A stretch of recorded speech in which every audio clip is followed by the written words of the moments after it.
I'm so excited. I really am.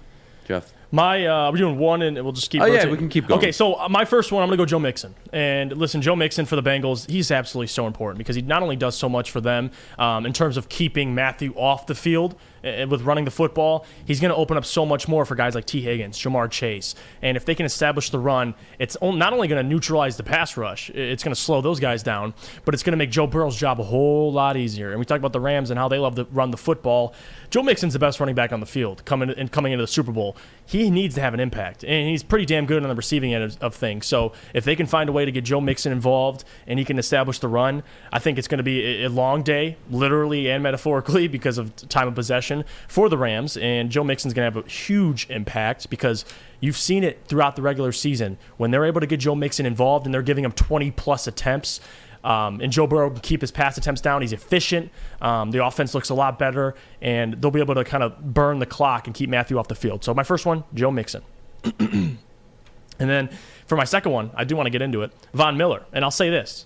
Aaron Donald's an X factor. We understand that. But there's going to be times when they double Aaron Donald. What does Von Miller do in one-on-ones? Can he win them? Can he get to Joe Burrow? Same with Leonard Floyd. Because Aaron Donald, I know he's going to be great. He's going to come in locked in. He's going to play a hell of a game. But the point is, who's helping Aaron Donald when you're rushing the passer? You have Leonard Floyd, of course, but Von Miller's been very good in terms of the playoffs and winning his one-on-ones. And ever since he joined the Rams, and now he has Aaron Donald, Leonard Floyd opens up a whole lot more for him. So if Aaron Donald is able to obviously rush the passer, they're going to double team him. What does Von Miller do, and how does he take advantage of those one-on-one matchups? I'm excited to see that. So Von Miller and Joe Mixon are my first two X factors of this game. And I got one more besides the quarterbacks. Everyone knows that. The quarterback's got to play well, but positional players, those are my first two, Adam.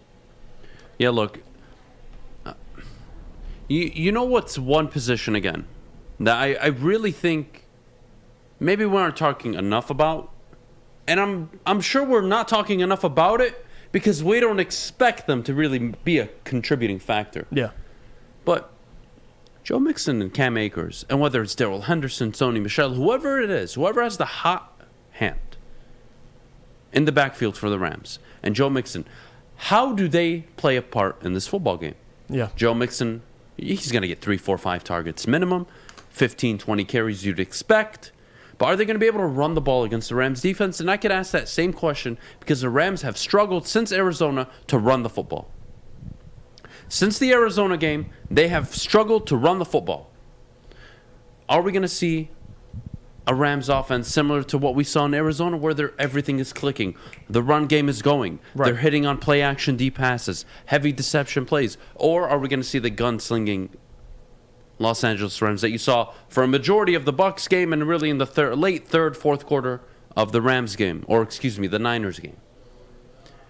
How will the running backs be able to contribute is one of my biggest questions that I don't have the answer to.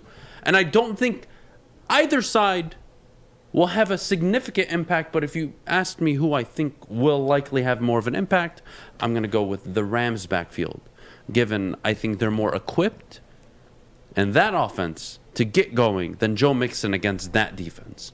Jeff?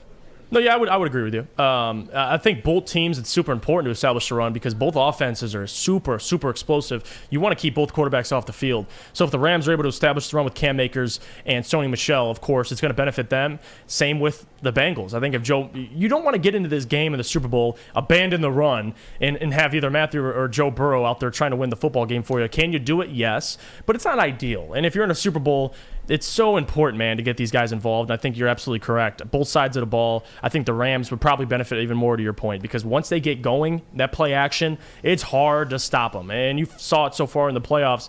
Not really anybody has been able to stop them. And once you establish the run, it allows Matthew, it takes the pressure off his shoulders. He didn't throw any interceptions in the playoffs so far. I mean, well, he threw the one against the 49ers. But before that, play action benefits Matthew, man. You don't want to have him out there in pass sets trying to throw the football 45 times a game, trying to win you a football game. So, yeah, you're absolutely correct, man. The run is super important in the Super Bowl, and whatever team is able to establish it and keep it going through the entirety of the game might be the winner of it. Yeah, I really couldn't disagree here. Maddie, I do have a question for you. All right. Next topic, we're going to get into Matthew Stafford and Joe Burrow in depth. But my question for you is, which coach are you more confident in going into Sunday? Okay? Sean McVay making his second Super Bowl appearance. We all remember the disastrous first one. Or rookie, essentially, Zach Taylor, going into his first Super Bowl, his first full week of prep leading up to the game. Who are you more confident in, not only in terms of play calling on the field, but getting their team ready for Sunday? When it comes to getting their team ready, I mean, I don't know. All in all, I have to go with McVay. I think that he's the coach that's ready for this. I think he has the most pressure going into this game, and I think that's why he's going to prepare the most for this game, which is why I picked the Rams for this weekend. But that's neither here nor there. When it comes to coaching, I think that he's going to be the most prepared. I think that he's got, like I said, the most pressure, and I think that he's been there before and he's ready for it, and I don't see him slowing down by any means. Yeah, I agree with you. I think Sean McVay not only will be more prepared, considering he's been here, he knows what works, what doesn't, but he has more veteran players as well. So not only Zach Taylor has to prepare as much as he can, he has to get his players ready, because most of these guys 23, 24 years old, and you're getting them now in a Super Bowl to get them ready. Sean McVay has the benefit of Von Miller, a previous Super Bowl champion. He has Matthew Stafford, who's played in a lot of games, veteran in this league. You have OBJ, and you have a lot of guys that, OBJ hasn't been here, Matthew hasn't been here, so you have to get them ready. But of course, I think having veterans benefits Sean McVay, and having been here before also benefits Sean McVay, because he can kind of see, what do I have to do, what do I not have to do, because he saw how it worked out last time when he overprepared. So I would agree. I think it's Sean McVay. Yeah. The roster is obviously more of a veteran roster in Los Angeles. I mean, they've been building toward this. But again, I really need to bring this up. Yeah. Because I feel you're not giving enough credit to the Rams. As if, like, they haven't built a roster. They just went out and acquired every nice little piece. That is not true. I hate when people say that, too. That is not true. Very lazy take. Their offensive line, gains on the defensive line. Their linebackers, secondary players. Van Jefferson, Cam Akers, second, third, fourth, fifth, sixth round players. Yeah. This isn't a team that went out and acquired all these high-value free agent signings. No. They were opportunistic.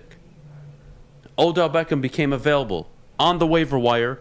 Every team in the NFL passed on him. Yeah, Packers didn't. The Rams signed him. Nobody claimed him. The Rams did. But he was the problem. Von Miller becomes available. You give up, what, a third-round pick? Yeah, it was like a second or two. For Von Miller? Yeah, I mean... Aging Von Miller. A Von Miller that didn't really look like the version you're getting now in L.A., but that's their fault. They went out, saw something, they grabbed it, added to their roster. Robert Woods goes down, makes it an even better move. Same for Von Miller. Von Miller joins. He's getting single matchups on the edge every single time. Absolutely. And no wonder he's led the league, I believe, in quarterback hits since he's joined the Los Angeles Rams. No wonder. You put a guy in a good position to win, he'll win. It's not hard. They built through the draft. Please do not discredit Les Snead, Sean McVay, and that organization and the scouting they've done. Cooper Kupp, Offensive Player of the Year, Cooper Kupp, third-round pick out of Eastern Washington. Don't talk to me about Cooper Kupp. They drafted him. I'm so tired of this. And you want to talk about their first Super Bowl run? Most players they draft. I'm not confident in Sean McVay and Les Snead rebuilding a team. I am not. I think he'll leave. Really? That's how they sound. They took over a Jeff Fisher team. We're in the Super Bowl in 2-3 years. Todd Gurley, their draft pick. We would love that as Lions fans, wouldn't we? Unbelievable. That's so funny to me. It really is. Yeah. We got to go to break, Maddie. When we get back, which quarterback will shine under the big lights on Sunday and which one will fold? But keep in mind, I know I'm saying, under the lights, but to be honest, the game's at 3:30 in California, so I'm not going to be under the lights. Whatever. Cali time. That's so annoying. Like, I would stay up. If they made the Super Bowl at 9:30 start, I would stay up till 1 in the morning watching it. I would have no issue with that as a consumer. Even if there's work, I don't care. But